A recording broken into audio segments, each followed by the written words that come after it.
What is up, guys? Welcome to the ThinkComputers Weekly Tech Podcast. This is episode 316, and our podcast is brought to you by Amazon. If you go to thinkcomputers.org/Amazon and happen to purchase something that gives us a little kickback and keeps the podcast ongoing, with me, of course, is my co-host Ryan. What's going on? Not a lot. I just ready to go. I was a little tired before we started. I took a little 20-minute nap, and There you go. The alarm was going off, and I was a little worried I was going to be groggy before I came down and started up. I feel like I needed the nap. This is like my third energy drink of the day, which probably is what is not that? a good sign. What drink is that? The I don't know how you say it. It's like the whatever that Alani? is. Oh yeah, Alani New. Yeah, this stuff's really good. Well, at least this flavor. They have a bunch of other flavors, but this is my favorite one. The Cosmic Stardust, which is really good. But yeah, this is, and I was like, oh, this is like, because I have like Monsters, and I was like, oh, this is like the thin can, but this one has 200 milligrams of caffeine, and I believe Monsters only have like 140 or 20. So this, guess I'll be up all night. Yeah. But yeah, no, I was like really tired, so we'll see how this podcast goes. But Cool. yeah, welcome everybody. We're doing this on Thursday instead of Wednesday this week because Ryan had responsibilities yesterday. But I was actually talking to Ryan. I was like, I kind of like Thursday. I don't know. Maybe it's just a change up. It's kind of nice to have I feel like a little different every now and then. Yeah, I feel like I had Wednesday off, even though I was working, but it just didn't feel the same, having to get the podcast and everything ready. But a lot to talk about this week. Some really interesting stories going on in the tech world. Both Ryan and I did reviews this week as well, so we have a good amount of stuff to talk about. If you guys do want to follow along or you want to chat with us, if you are here in the live stream, definitely say what's up. Say what's up in the live chat.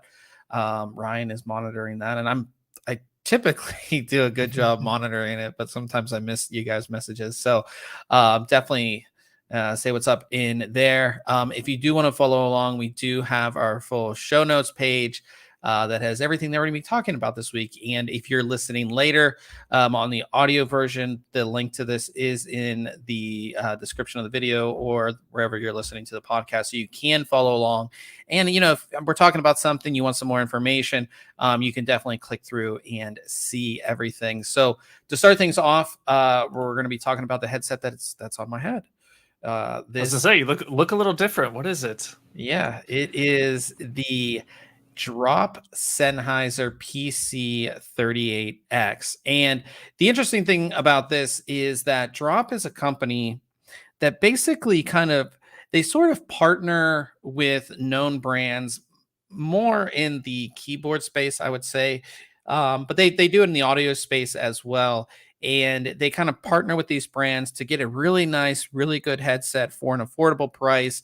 I believe this headset was actually custom tuned with the people at Drop 2 to get that good kind of sound that they want on this headset. I've actually never reviewed a Sennheiser headset. That kind of surprises me since they've been around forever. They've been around forever. I've seen their gaming headsets be praised over and over and over again. Especially the microphones on their gaming headsets be praised for years. And I finally got to take a look at a Sennheiser product, which is the PC38X, which is the successor to the PC37X, which they also did with Drop. So one, this is an analog headset. This is a headset that doesn't come with a USB sound card, isn't a USB headset. It just plugs directly into your motherboard or sound card or even a mobile device, a console. It's going to plug directly in. So no software, nothing like that. And it is, I mean, if you look at it, let me bring myself up here. It's like I said, it's not the biggest headset. I would say it's like, it's I would say this is a medium-sized headset. One thing that's really interesting about the headset, which I will try to show you, is that the ear cups have a distinctly oval design, which does take a little bit of time to get used to. If you're used to like big cans on your head that are more circular, the oval shape will definitely take some time to get used to. But I would say for sure, this is an extremely comfortable headset. I think they kind of got a good balance of a semi lightweight headset, but definitely has, it's flexible too. Like you can bend this. Nice. Decently flexible headset. And the interesting thing about this headset is that it has an open back design, meaning that the ear cups are not closed off. So this section here, this is open. So in most headsets, everything's closed off. Mhm. Everything, when it's closed off, you can go either way on it, but people say when it's closed off, you're fully immersed in the sound, right? With this headset, you don't get that sort of sound isolation that you would want. In some cases, some people like this kind of open design, this open ear design. The interesting thing about the open ear design is that it gives you a larger sound stage. So when it comes to sound, it feels like you have a fuller sound. Or when it comes to gaming specifically, it feels like you're not in this sort of closed in world. It feels like it's sort of like around you a little bit more because these are, again, open. In my experience with this headset, that design is excellent for gaming. It gives you the sort of feeling of surround sound without being. This is not a surround sound headset. Again, the larger sound stage allows you to more accurately depict where an enemy is coming from, or where you hear gunshots in a certain direction. You can more accurately tell where those are coming from, at least in my experience with this type of headset. A lot of times, I've used virtual surround sound headsets. And the thing about those, and I have noticed it, especially more with comparing this headset to those, is that you have your virtual surround sound, but because it's closed in, like a closed in headset, the sound sort of echoes off the chamber of the ear cup, and you can sort of depict like the accuracy of where the sound is coming from, but not. Like I said, sometimes it just echoes and you can't really pick up where it's coming from. So I think the big thing that sets this headset apart from all the other headsets is that it is the kind of open ear design. And that's definitely it's definitely a different sound, and it's definitely something that you are going to like or you're not going to like. I really like it, especially for gaming. And the other downside to the open ear design is that everybody around you will hear what you're listening to. So if you're listening to some loud music, people are going to hear that. So again, something to keep in mind, if you have like an office or you're like man cave or gaming cave, whatever you want to call it, it's not really going to matter to you, but those are, some things to think about. But I think for an analog headset, again, this is just connected to my motherboard, which is, again, a decently older motherboard. Excellent sound. I was incredibly surprised at the sound, how great it sounded. And yeah, I was just kind of like really surprised because, again, when we get analog headsets into review, I'm not typically super excited. Yeah. You messaged me too, and you were like, "Dude, this headset is nuts." So yeah, it I could tell you sounds were impressed. really, really good. What about the microphone? So the microphone sounds great, but it has a weird pickup pattern. Um, so I wish I could. I don't want to mess with my audio settings. We have all of the audios for like all of the sound clips for headset microphones in the review, so you can see how it compares. And I go over the pickup pattern. So basically, what it does is that when it starts to pick up your voice, it's soft, and then it kind of picks it up a lot heavier. So if I'm in the middle of a conversation and then I stop talking and then I continue, like for about, I don't know, 1.5 to 2 seconds, I'm a lot softer or quieter. Um, and that's that. It's kind of annoying. It kind of feels like it would be like if I'm talking here and then I would go like this and kind of go away from my mic a little bit. That's kind of what it would sound like. So that was the kind of downside. And there's no way to kind of, I don't know if that's like a setting that they have in that, like, I don't know why it's doing that. But that's what the microphone does. Now the microphone sounds excellent for a headset microphone. Very, very good. Like I said, you can listen to the audio sample that we do have, but that weird pickup pattern it could be really annoying for teammates if you're playing a game, even on something like a Skype call where you're trying to relay information and then somebody else is talking and then you come back to talking and you're quiet for those first couple seconds. It is a little weird. And I wasn't able to figure out, why that is. Again, this is just an analog headset, so there is no software, there's nothing like that.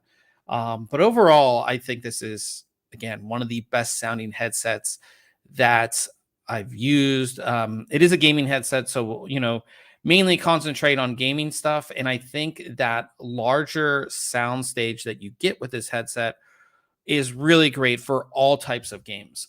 It just feels like you're more in kind of the world, whatever, the game that you're playing. It just feels, I don't know. I really like it. And again, for like FPS that we typically play, it allows me to accurately tell where somebody's coming from. Which again is typically reserved for surround sound, virtual surround sound type headsets. Again, this is just plugged into my motherboard, so yeah, so like I said, I really like this headset. I would say if you're interested in getting it, definitely give it a shot. I gave it a 9 out of 10. The microphone pickup pattern, again, is something that you definitely would want to investigate and kind of see if that's going to be an issue for you. But it sells for $169, which is, again, a little bit on the high side for an analog headset, but it's comfortable. Again, the sound is absolutely amazing. So yeah, so I gave it a 9 out of 10 and gave it our recommended award. If you are looking for that analog headset, this is going to be the one that I would highly recommend you get. So definitely check out the review and definitely check out those audio samples. Again, that will kind of show you that weird pickup pattern on the microphone. So cool. So yeah. And then you took a look at a gaming chair, which definitely would have been right fun. Here. Yeah, that you're sitting in now. So if you're still sitting in it, it must be good. Yeah. No, I have enjoyed my time with it. I took a look at the Caliber R2 from Cooler Master, and it's a pretty standard, I'd say entry level, mid level gaming chair. Right? There's some that are higher end, have a couple more features. This one's pretty feature packed, but there's a couple of things that I was wishing that this had. But for the price, can't really complain too much. So like all the chairs, or I say all the chairs, 99% of the chairs that you're going to get that are gaming chairs, unless you're buying it from like a big box store and it's already put together, you're going to have to assemble. So this came to us in a really large box, and it was packed nicely, and everything's just kind of laid out there so that you are able to put this thing together where you've got some space. You're definitely going to need some space to put this together because the box takes up room and you got to lay all the parts out. And really, it's just a quick 6-step process to put this chair together. It's nothing too daunting. And the nice thing about it is Cooler Master includes all the tools that you're going to need for the assembly process. So that makes it nice. You don't have to worry about having the right size screwdriver or Allen head wrench in order to put this thing together, which makes things really easy. Not really any accessories that come along with this, right? It's a chair. There's 2 removable pads that I'll talk about here in a minute, a headrest or a neck rest and a lumbar support. So yeah, we've got a lumbar support that can go on and is adjustable height-wise, so you can kind of make it fit wherever you're most comfortable on your back. And we also have a neck pillow that slides over the top of the chair. This is a PU leather material all across the chair, so it's not real leather, right? Not too many gaming chairs out there are actually real leather. Keeps the cost down, but still has a nice feel to it. There's both perforated and solid sections of the chair, depending on where you're at. Like the center of it, for example, is a solid area, but then along these sides is perforated. Same thing on the seat. We've got both perforated and solid material just to help with breathability there. Some cool Cooler Master embroidered sections as well. The back of the headrest has this black embroidered area, whereas the front of the headrest has just the purple there. This chair is available in multiple color schemes as well. And we ended up with the black and purple setup, which I think looks the best. Other than the black on black, but I really like some of the details that they have, like the purple stitching that you'll see along some of the seams between the black and purple panels. Here's that seat base before we put it together. Let's see here. Adjustable armrests. It's got a tilting base that you can adjust. You can lock in the tilt as well, so that if you don't want to accidentally lean back in the thing, like some and this one I've got it as loose as possible, and it's actually pretty stiff. The lean mechanism. Some chairs you sit in and you sit down and feel like you're gonna fall over. And I've actually fallen over in some. So. Oh yeah. So this one you don't have to worry too much about that, but you can lock it into place as well. Has a steel base and 5 wheels that you snap into that base. Like I said, assembly is super easy. Honestly, it takes like 15-20 minutes to put this thing together at the most. But you start out with the seat base, and you strap in or screw in the seat back to that. And then you attach the arms and the base to the bottom of the chair here. And again, it's just these Allen screws and washers that you use with the included tool. No big deal there. Tighten them in. And you do have a little bit of adjustment in and out on the arms. I wish you could adjust the tops of the pads of the armrests themselves, because you have a little bit of play there to move them in and out depending on your preference. But if you want to adjust it, you've got to get the wrench out and adjust it. Yeah, so it's kind of one of those things that I wish I've seen other chairs where you just make the mechanism on top of the armrest, be able to adjust from there much easier. And then we, of course, have a lever here on the right side that allows you to tip the chair back all the way back flat. Don't fall over. If you like, right? And then pretty much vertically. So you've got multiple adjustment options there with the seat back, which is nice. And then just a shot here of the chair all together. I do like that these pads are optional. It's a pretty common feature, but I like that the Caliber R2 comes with these. I enjoyed using the neck pillow. I don't typically use it, and really I've had a chair previously that only came up to like shoulder height anyways, but I really liked the neck pillow when I would just be kind of hanging out in my office here, watching something on my 4K screen and just leaning back and just having that extra padding just seemed to be a lot more comfortable, which I really enjoyed that. The lumbar support, I'm not a big lumbar person. It's not uncomfortable, but it's just something that I don't typically use. But you can remove it very easily with straps that clip around the back. So pretty awesome there. Just some more shots of those pillows with, again, the perforated and non-perforated sections.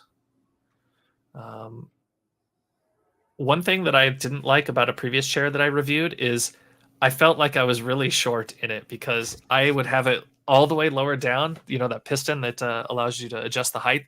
And I felt like my feet were barely touching the ground. With this chair, not a problem at all. So I really appreciated that. I can, have my feet firmly on the ground if I like. But another thing I liked is a lot of times will sit in my chair cross-legged, and the previous chair that I was using is just kind of a flat seat, and a lot of these gaming chairs have the arched up sides, like we saw. You can see here these bolstered sides. I was a little worried that I wouldn't be able to put my feet up there, or that my legs would be kind of cramped in that. Nope, plenty of room for sitting cross-legged, no big deal. So I really liked that I was able to sit like that for my gaming if I wanted. Overall, I gave it an 8 out of 10. Comfortable, super easy to assemble, really solid construction. The only thing that I didn't like about it is there was, again, no linear armrest adjustment. I couldn't move them side to side or forward and backwards. They do tilt, or I shouldn't say tilt. They rotate into 3 different settings, so you can kind of adjust them to your likings. But I would have liked to be able to move them forward or backwards a little bit. Like with this chair, if I wanted to roll up any closer, the armrests end up hitting the desk. If I could move them back a little bit, that would have been awesome. Then there are some minor finish adjustments I think that were needed. There's some plastic caps that snap on over the I have it off in that picture, but the plastic cap that was seen, let's see here, over the this mechanism here, just kind of snaps in with 2 plastic pegs into holes, and it's just not the tightest fit on either side. It's just kind of loose and not the fit and finish that you would necessarily expect. I reviewed a chair a while back. I forget the brand, but yeah, they had the same like the same thing, and it just like broke one day too. And it's just like, not like the Cooler Master one would break, but like it's just that mechanism that's under there is not very eye pleasing. So no, yeah, if that in this picture I had taken it off, yeah, and it's just like a spring and some gears, right? It doesn't look the greatest. Yeah, so it's just like if that piece breaks, you're kind of like, yeah, they're just kind of wobbly. So it MSRPs for $220, but right now Amazon has it available for right around $180.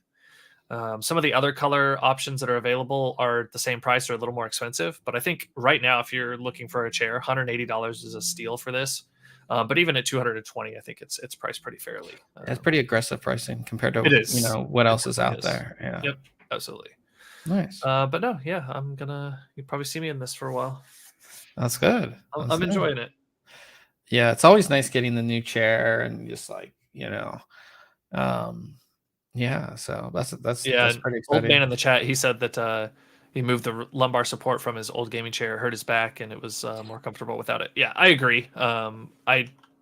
I make some adjustments usually, like in my wife's car, it has that lumbar adjustment, and mine does as well. And I always pull it all the way back because I just not a fan of that feel. Yeah, same.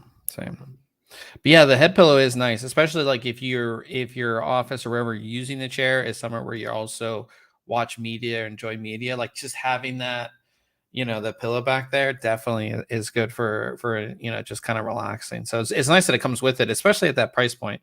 That's pretty cool. So yeah, so check out Ryan's review. We will move on to Case Mod Friday, and this week we have another build from Declassified Systems, always doing good work. Oops, that's your screen. That's my screen. Boom, there you go, my screen. It's called Ember. I really like the colors on this. It's just white and orange, and the cool thing, and again, the frosted tubing, which I'm me. You put frosted tubing on anything, and I'm a fan. I forget what case this is done in. Let's see. This is done in, why can't I find it? The Deepcool 200EX, is that right? Yeah, Deepcool 200EX, which is pretty basic case, but I mean, even in this case, I mean, it just looks great. You can't go wrong with pretty much all white everything. Or wait, and then, or is that a Corsair?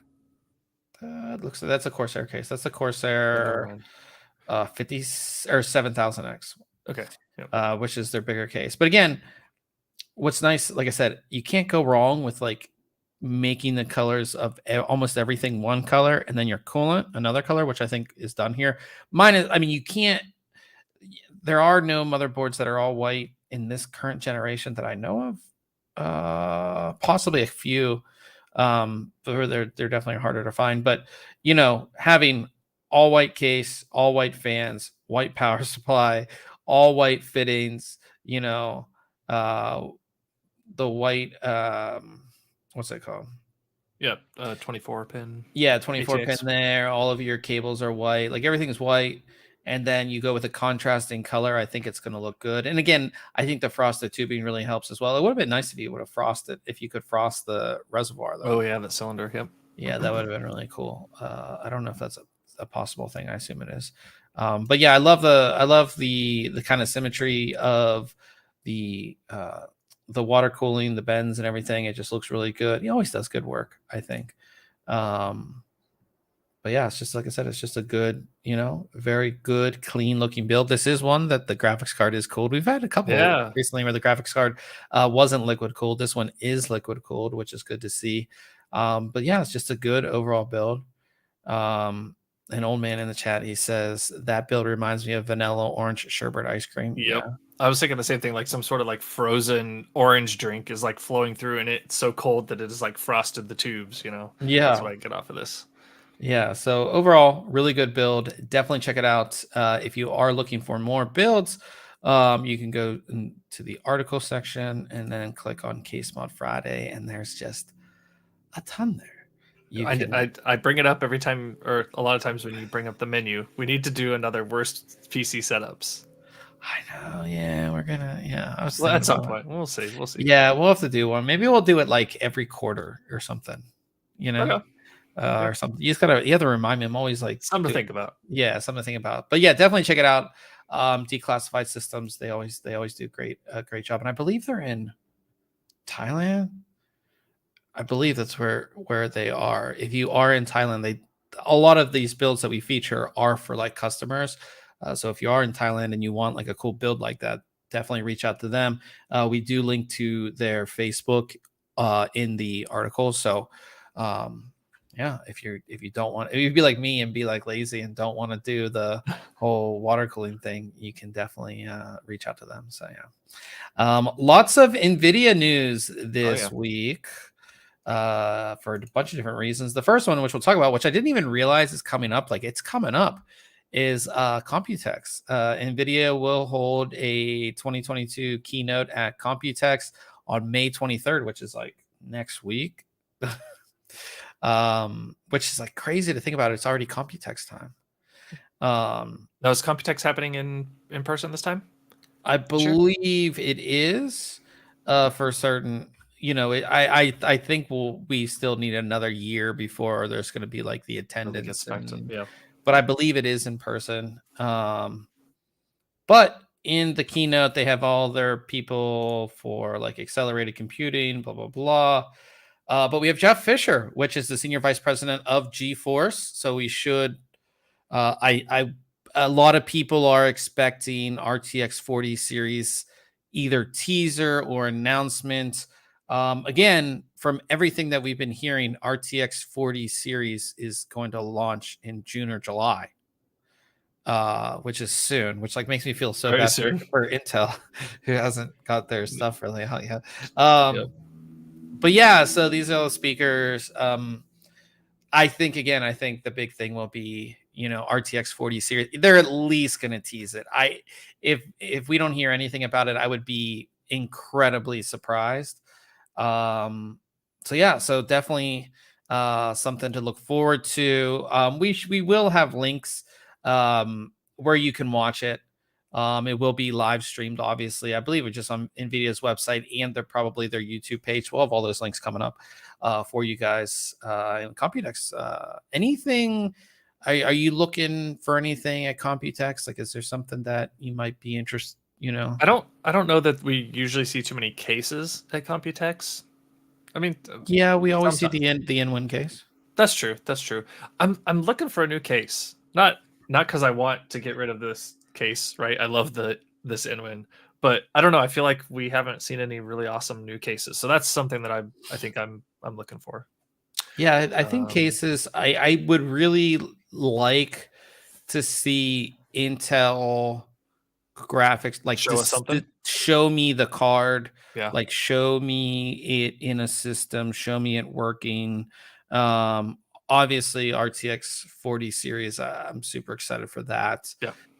If it's going to be the next kind of big thing, and it just seems like it's a lot of people didn't even get to really experience RTX 30 series, so it'd be kind of, so yeah, those are the two biggest things. Always like to see kind of next gen motherboard stuff. We do have AM5 coming from AMD, so that's going to be a big thing too. Maybe we'll see some sneak peeks of some AM5 motherboards, which would be really interesting as well. So that's all next week. So next week's going to be a busy one, I think. So Yeah. we'll definitely Cool. keep you guys updated on all of that. Talking about RTX 40 series, these pictures made their way to the internet of what appears to be the cooler for it. And for all of those people are like, this is just an RTX 3090 Ti cooler. It's not. On the 3090 series and 3090 Ti, the memory cooler, the memory it's all separated. So see how this is one block at the bottom? It's not. Separate. Yeah, on the arrangement. 3090 Ti, it's not separated. Looks like it's been beefed up from the previous generation. This is kind of all that we've seen. And then we have the other side of it, which one, it shows you that NVIDIA is going to use the same PCB design because it's going to be that V-shaped design that we saw in the previous generation. So I don't think any crazy big PCB change. And this cooling system, one fan going one way, one going the other, has proved to be a good solution for them. Kind of same looking design as far as what the cooler looks like. It does appear to be, this cooler does appear to have more fins. Old man in the chat says either that person has tiny hands or that's a giant cooler. Well, That's a big believe card. Yeah, so this is supposedly supposed to be for the 4090, which would be the triple slot card. Because I was going to say there's some frames. Yeah, the frames. But the thing that's interesting about these frames, you see that, which again, this could all be photoshopped, which I think the frames have to be photoshopped. Just for the fact that, again, we see the Ti come out much later in the cycle, right? Typically. You would see, again, like you would see a 4070, 4080, 4090. You wouldn't see a 4090 Ti anytime soon. So, but it's something, again, this is like one of the first big leaks we've seen for the RTX 40 series. I think, again, we're a week away from a possible announcement or possible preview or teaser or whatever it may be. So yeah, so we'll see. Cool. Yeah, I like the next gen stuff for sure. Going the complete opposite, super low end route. It looks like NVIDIA is putting out a GTX card. I thought we were done with these, but they're putting out a Geforce Gtx 1630. Discrete, super. This will be their most entry level, I believe their most entry level, because it sits below the 1650. 1650. Most entry level card. Again, this card makes sense for a lot of people. You want something that's going to be better than the internal graphics on your Intel CPU, or if you're running an APU for some reason. Having dedicated graphics definitely is a plus. So yeah, GTX 1630 supposed to launch on May 31st. It's going to be based off NVIDIA's 12 nanometer TU 117150 chip. It's going to have 512 CUDA cores, 4 gigabytes of GDDR6 clocked at 12 gigabits per second across a 64-bit memory bus, giving the card 96 gigabytes a second of bandwidth. It's going to be clocked much higher than the 1650 at 1800 megahertz, 75 watt TDP. And if we look at the the GeForce GTX 16 series, you can see kind of where the card stands. Obviously at the, again, super low end. Yeah, I mean, like you said, it's a card for somebody, right? Yeah. Doesn't require external power, most likely, because it's 75 watt, right? Yeah, there might be some cards, if there's some AIB cards that maybe bump up the clocks or beef up their cooling. We may see some that have an additional power connector, but yeah. Yeah, I just thought we were done with the Thought we were GTX. done with the GTX line. Yeah. Yeah. So you're not going to get ray tracing, right? Yeah, and that's so no ray tracing, none of the DLSS stuff. Yeah, and it, like I said, it's coming out at the end of this month, so maybe that's something that they're going to announce at Computex as well. Could be. I really hope that's not the big. I hope that's not it. Yeah. Yeah, like, oh, here's something to hold you over if you haven't been able to buy a card yet. We still don't have the 30 series, which you probably want, but here's a 1630. Yeah. Like, that would be pretty yeah. But I think that this is just, again, for people who need something that's better than their internal graphics, with supply chain coming kind of back online, it's a good thing. So for the next thing, we saw Noctua come out with a card. They did it in partnership with Asus with the 3070, and now they have a 3080. We got a 3080. Yeah, I thought you were gonna steal my story. Wow, No, you're good. Yeah. So we're not at the 4000 series yet. We've got the 16 coming out, but if you want current gen, take a look at the Asus and Noctua combination. Obviously, it's got the tan and brown fans. You either love them or hate them, but either way you look at them, they are great performing fans.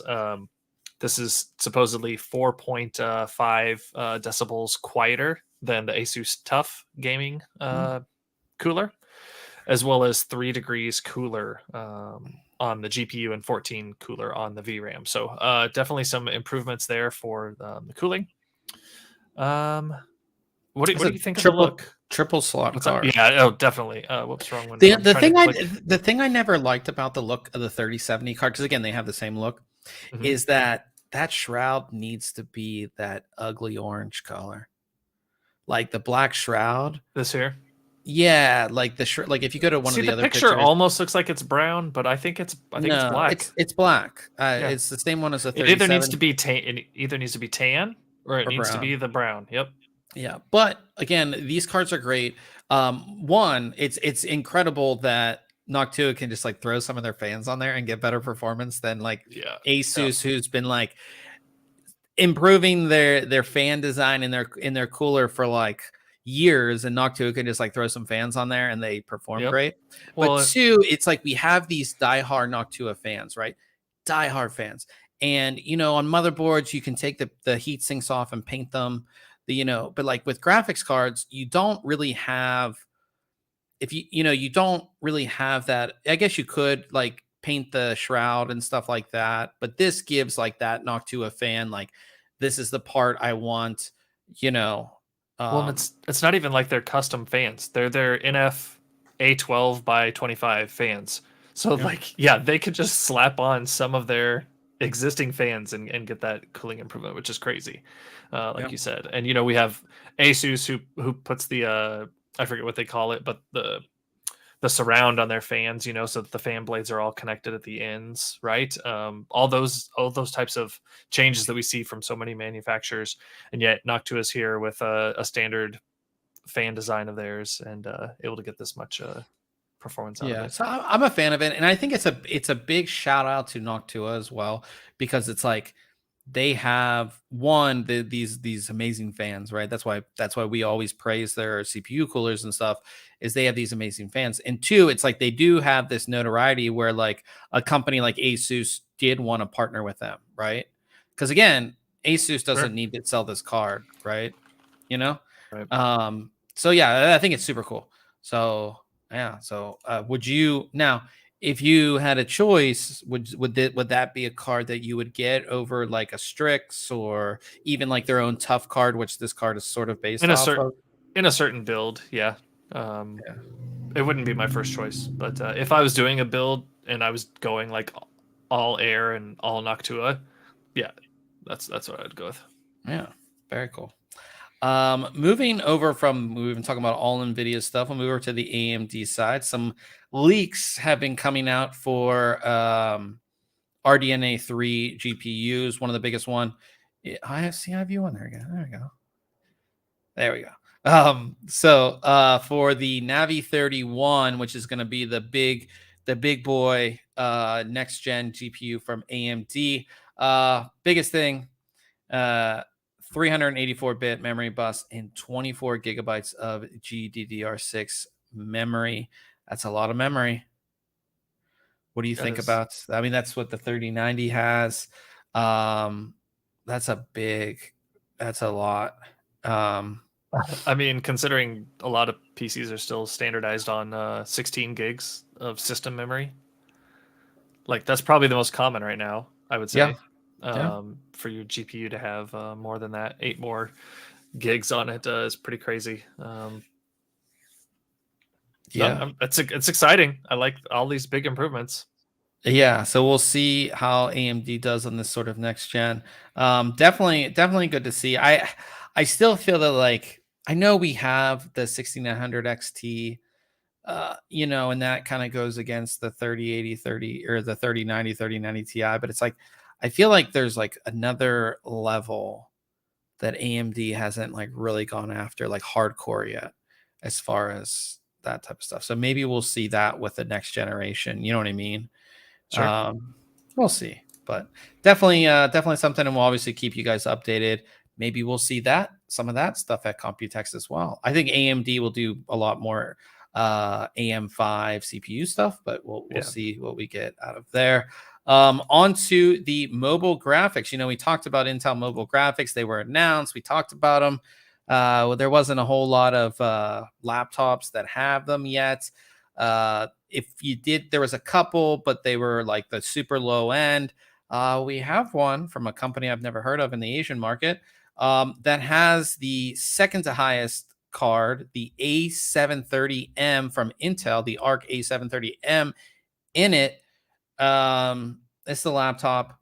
I hope somebody gets one of these and It's test a good looking laptop.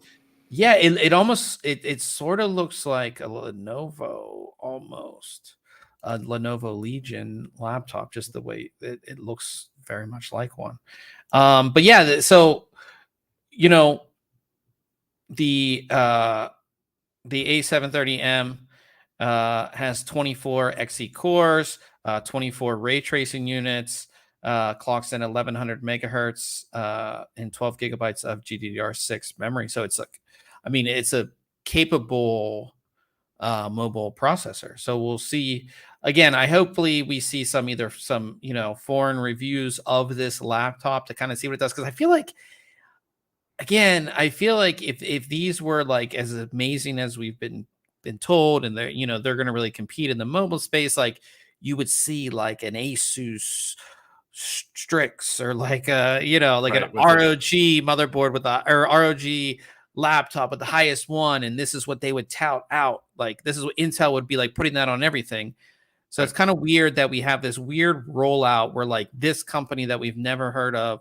Again, they might be bigger in the Asian market because this, but that we're not seeing an A7 series laptop from the big companies here. Even like a more mainstream company like a Dell Alienware, or even like an HP Omen laptop that has these. So I don't know what the deal is. I don't, Well, I wonder how large that Asian market share is compared to the US, right? Maybe they're rolling it out in that market because they can deal with that if it's a lower capacity, demands. Do it that way first. Yeah, so it's interesting. So I'm really interested in we get some reviews of these.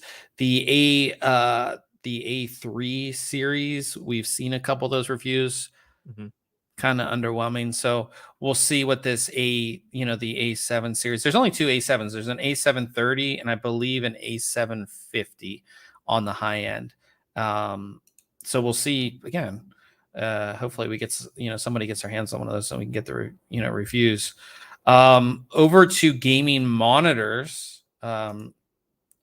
We played on a 360. We played on a 360 hertz monitor. I think, yep. So Display Week, which is not very big because it's a lot of Obviously it's displays, but you know, it's not necessarily PC hardware. It was this past week, and a company was showing off 480 hertz refresh rate monitors, 24 inch 1080p 480 hertz TN panel was shown off. What do you like? Do you think we're just going to continually get higher with this stuff? Probably, yeah. Like, I know I keep thinking, well, like at some point you won't be able to tell, right? And we thought, you know, and that's what NVIDIA was showing us in that booth a couple years ago, was like, oh, people say you can't tell, but we were able to tell that difference. So at what point do you maybe reach that refresh rate limit where it is not, you know, imperceivable and to the human eye obviously you have to have the hardware to run it as like, well? again, Absolutely. because you have to be hitting 480 frames a second to, you know, to do that. And that's why this is 1080p, obviously. And like, again, for games like Counter-Strike, which aren't crazy demanding, I know we're going to have that sort of catch up, but like eventually, like 10 years from now, like you know, like 1,000 hertz monitor going to be like the normal thing. Maybe. You know, it's just, it's really interesting. As high as these super fast gaming monitors get, is there like a point where it's just like, you know, like, again, like 1,000 hertz would be like, I feel like a good like stopping point. We could probably stop here, right? Yeah. Yeah, like, you know, Yeah. it's, yeah, I guess it just all kind of depends, you know what I mean? But yeah, pretty cool to see. I mean, to see stuff like that. They also showed laptop monitors with super high refresh rates as well. And we've seen some of those already, like 200 hertz laptop monitors from Razer and a couple other companies. So yeah. Old man in the chat said, he said, I didn't think LEDs could refresh that fast without smearing. I honestly do not know. Do you know that, Ryan? I don't, but I wouldn't be surprised. That's what I was thinking about that, and input lag as well, like to take advantage of these quick refresh times and the refreshing of that screen. Like you have to have a monitor that can react to that as well. You know what I mean? Yeah. Yeah. So yeah, so that's, like I said, well, I don't know. I just think there's going to be a point where we're just going to like, we're not going to go up anymore, but that's not how tech works, obviously. No. Yeah. But it's just going to be, you know, we keep on going. Cause again, we were at like 60 for like the longest time. And then I feel 60 to, I feel like we went to like that 120, then 144. And is there a point where software has to make changes to accommodate those faster frame rates? Like yeah. there's so much happening. I don't know that I'm just speaking off the top of my head, right? Yeah, no, I know. Yeah. On the motherboard side of things, we were talking about white motherboards. This is actually one of the few ones that you can get right now for current gen. And I thought this was super cool. At least I love the heat sinks on this board. This is the colorful iGame Z690D5 Ultra. I don't know, like, these heat sinks are cool. They kind of remind me of, like, this sounds really weird, but like a reef of like an ocean or something. Sure. Like, Yeah. you know, or like some long panel in a hotel lobby, right? Yeah. It's just like the, yeah. It looks cool. Really cool. Again, one of the few white, like all white boards that you can get currently, and this supports DDR5. The thing that bothers me about this is like especially like the connectors, the main connectors are black. They need to make them white. You know, like the DDR5 connections, the 24 pin, like that all needs to be white in my opinion. But this is one of the whitest boards that you're going to be able to get. I just think it looks great. I think that, again, even the design on the board is cool. Like if you look at the, yeah, very, very cool stuff. And this is a pretty affordable board, $289. That's not bad. I know colorful is not we don't see a lot of their stuff here. No, yeah, and here in the US, but I mean, this is a very attractive board. And again, for being that price, to do this PCB color is more expensive than black. So yeah, not bad price, and DDR5, and yeah, so something you might want to consider if you're trying to do an all white build. This would look excellent. It'd be really cool to see somebody do like a Put water. up that middle image. This one. What is that like? Looks like a mood ring almost on that. Yeah, Right there. there. Like, Yeah, does I that don't know change that- color? Does it like? I don't know. I don't know. I'm not sure. Let me see if I can find another picture. Let's do this in real time and see if we We'll can. do it live. Let's see here. It's just yeah, no, it's definitely a cool look. I agree with the Yeah, these are all the pictures that wavy you have of it. It's not like I don't know what that is. It doesn't like there's this is the colorful website, so right. Yeah, they're gonna probably have the most images, I'm guessing. This is a bad Give us more. yeah, give me more pictures. Yeah. Yeah, so that's kind of all you got here. I don't know what that Okay. is. But yeah, but like I like it kind of like the waves, kind of see how they kind of follow down into these heat sinks as well. Yeah. I think it's a cool looking board. Neat. Yeah, I wish we could see like again what if that does anything, but in any case, definitely go ahead and check that out. And Ryan has some interesting memory to tell you about. I thought this was super interesting when I saw this. Actually came out. These actually were announced today. Yeah, these are kind of neat. And I always say it two different ways: GeIL or GeIL. Like, how do you say GeIL? Do you say GeIL? I say GeIL. I could be completely wrong, but I've always said GeIL. No, that's how I've said it. And looking at these, they look like they could be water cooled. Those almost look like some water cooling connections or ports, but it's not. However, they are actively cooled DDR5 modules. We've got dual RGB little fans in the heat spreader of this memory. Are the fans RGB? Dual RGB fans. Now, oh yeah. See, so like this image shows, which is kind of cool. I think I assume that it's just one LED that's part of the entire bank of LEDs, and it's a clear fan. I would assume that could be, but anyways, yeah. But yeah, that either way, you can control the color of them, which is pretty sweet.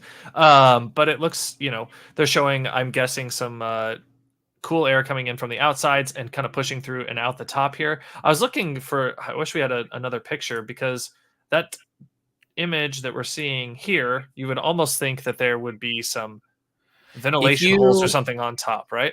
Don't we have a link in the article? If you go down to the bottom, yeah, there is one. You can click there, and it should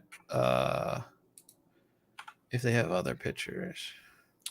Let's see here. Anyways, we don't typically see too many actively cooled memory modules. Yeah, see, I was expecting to see some ventilation openings, because it kind of shoots their little drawing in the foot, because to me you would have some intake openings and maybe some channels to push that air across your ICs and then out the top in the middle.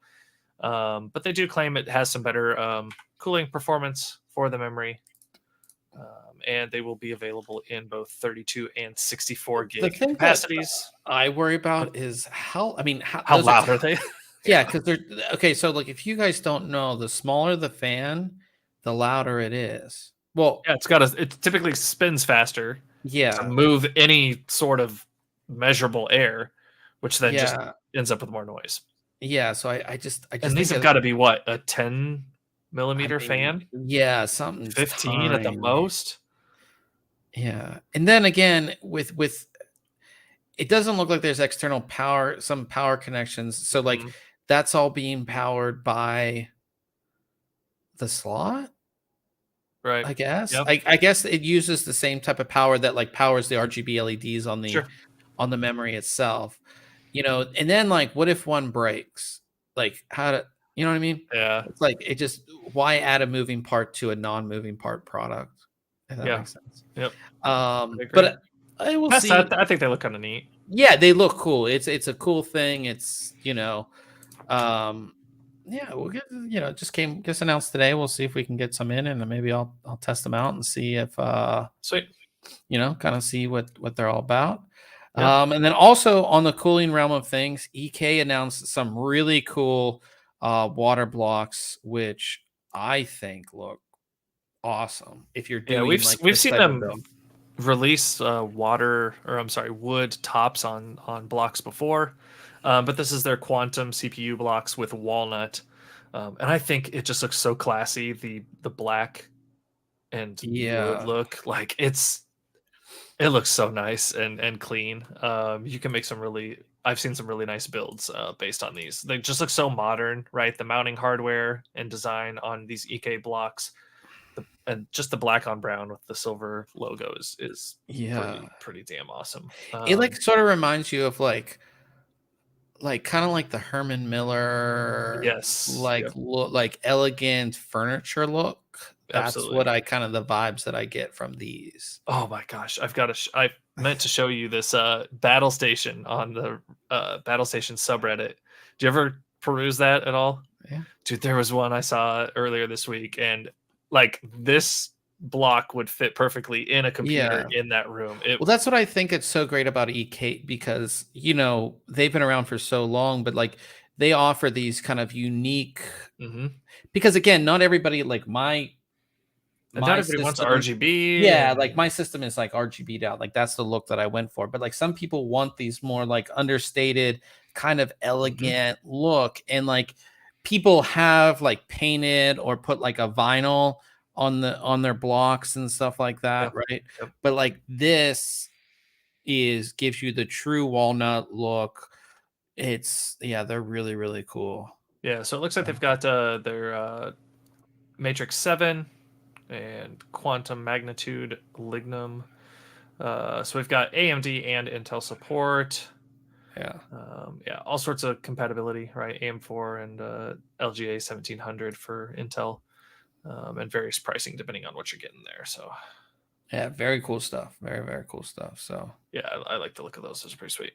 yeah. Yeah, they have good stuff. Old man in the chat said he uses EKCPY water blocks in his builds. They've really well made. They also have value line of products. Yeah, they have like really good products I've seen.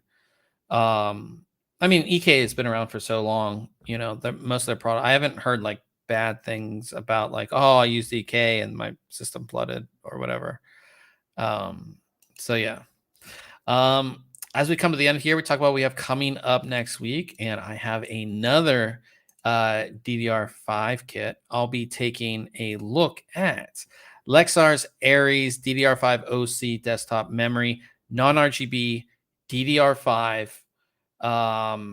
Actually, for Lexar, incredibly these are like horrible. I like on their website, and like you can't click this picture to make it look bigger. Let me see. No, they don't. Nope, they don't have. But anyways, the heat spreaders actually look quite nice on these. It's 5200 megahertz, 32 gig kit. So definitely stay tuned for that. And then I'm taking a look at a laptop that I've been staring at. It's the Lenovo IdeaPad Slim 7 Carbon, and it has an OLED display. You're talking. I saw your post on socials. You're like, this Yeah. screen, I could stare at it all day long. Yeah, and it's powered by AMD. So typically Cool. with a lot of laptops, you know, they're all Intel based, but this is the AMD based. Just like as soon as I opened it up, I was like, this display is just so nice. Um, so yeah, so super excited to see how this kind of does against Intel. And just that OLED. I mean, just looking at it, I mean, you can tell it's a different type of screen. I mean, just looking at it. So really excited for that. The one I have has the Ryzen 7 5800U in it. Super slim. Again, it's called the Slim 7 Carbon. So Dang, it's got rapid charge. It'll get you 3 hours of power with a 15-minute charge. That's awesome. yeah, so I plugged it, like I had plugged it in and it was at 0%, and it wasn't even plugged in for not a long time, and it was like 64% charged. And I was like, oh, cool. So yeah, I was like, all right. So yeah, so lots of cool stuff on this one. So really excited to tell you guys about that next week as well. And you had this Yeah, so I pulled this up. It's like, oh, sorry. Just like the wood, right? The wood combination here on the desk, the mechanical keyboard, the wood headset and I stand. see a lot of people doing that kind of like ember color on Yes. their RGB, so like it will be all, you know, it fits like it fits everything together. Yeah, But this is like where that block and those blocks would fit in a build perfectly, right? Yeah. You slap that into a case here, and with the wood blocks, and just this build's amazing, anyways. But Yeah, setup, I you just mean. want to show that off. Yeah, setup. Yep. Yeah, it looks pretty Very awesome. cool. In the chat, Ullman said Borderlands 3 is free on Epic right now. That's an Nice. excellent game. So definitely jump over to Epic and pick that up. Also, guys, I meant to say it in our when we started, but I dropped a Steam key in our Discord. I have a bunch of Steam keys that I'll be randomly dropping in there for all you guys who are in our Discord. It's thinkcomputers.org /Discord if you want to get in there. But yeah, I just dropped a Steam key in there. So first come, first serve. If it might have been taken already. We do have a considerable amount of people that kind of just lurk in there, so somebody might have picked it up already. But if they haven't, jump in there, and it's in there. So yeah, so I'll be dropping some Steam keys if you're, you know. I went to grab Borderlands 3, and it's already in my library. There you go. It's a good game. Yeah. So yeah. So have you done anything tech related? Don't think I have. I've been super busy, but I've also, man, this week I've been a day ahead all week long. Monday I thought it was Tuesday. Tuesday I thought it was Wednesday. I'm all messed up. I don't know what the deal is. It's that old age, man. It's getting to you. It's hitting me already. That's how it's showing. I'm trying to think. I didn't really do. I had a friend in town, which was kind of nice. I was kind of like a tourist of my own. Okay. In my own city, which was definitely nice. Yeah. No, just working on reviews. Got some good stuff coming. Got some really interesting products that are like very affordable. That I'm be doing some videos on. So I'm excited for that. But yeah, guys, we'll go ahead and wrap it up. We are going to jump over to Twitch, playing some Apex Legends. Hopefully, I play better than I did last week because we just didn't play well. Period.